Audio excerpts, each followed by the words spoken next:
ஓம் சக்தி.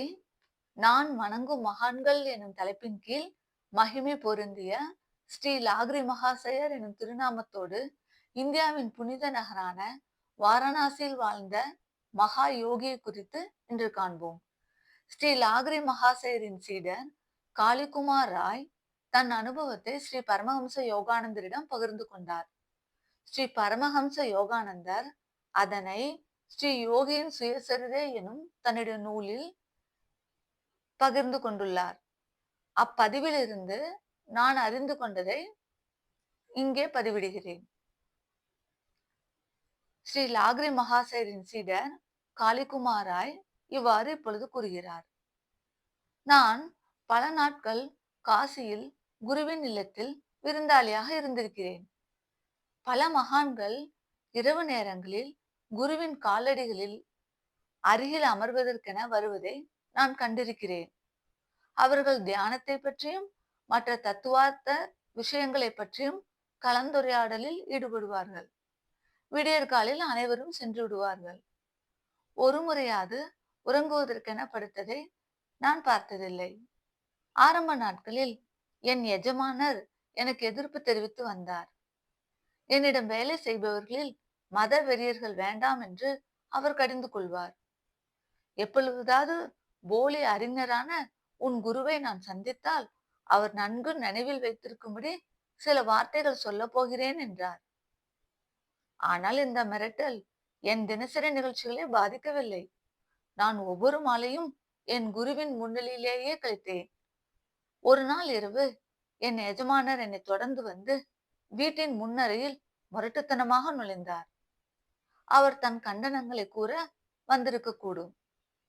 அந்த மனிதர் உட்கார்ந்த உடனேயே என்னுடைய குருவான ஸ்ரீ லாகிரி மகாசயர் சுமார் 12 சிஷ்யர்கள் கொண்ட குழுவை நோக்கி பேசினார். நீங்கள் எல்லோரும் ஒரு படம் பார்க்க விரும்புகிறீர்களா? நாங்கள் தலையசைத்ததும் அவர் எங்களிடம் அறையை இருட்டாக்கும்படி கூறினார்.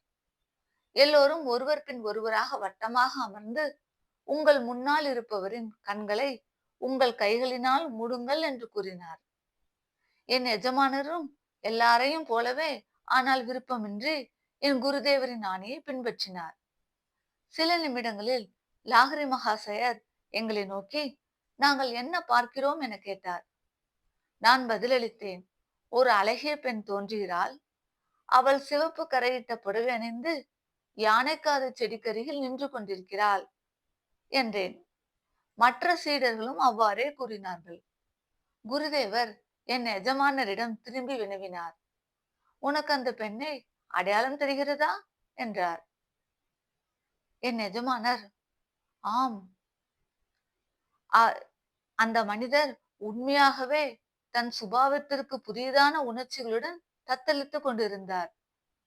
எனக்கு நல்ல மனைவி இருந்த போதிலும் நான் முட்டாள்தனமாக அவளுக்காக என் பணத்தை செலவழித்துக் கொண்டிருக்கிறேன். இங்கு நான் வர காரணமாயிருந்த நோக்கத்தை நினைத்து நான் வெட்கமடைகிறேன். தாங்கள் என்னை மன்னித்து தங்கள் சீடனாக என்னை ஏற்றுக்கொள்வீர்களா என்றார் என் எஜமானர்.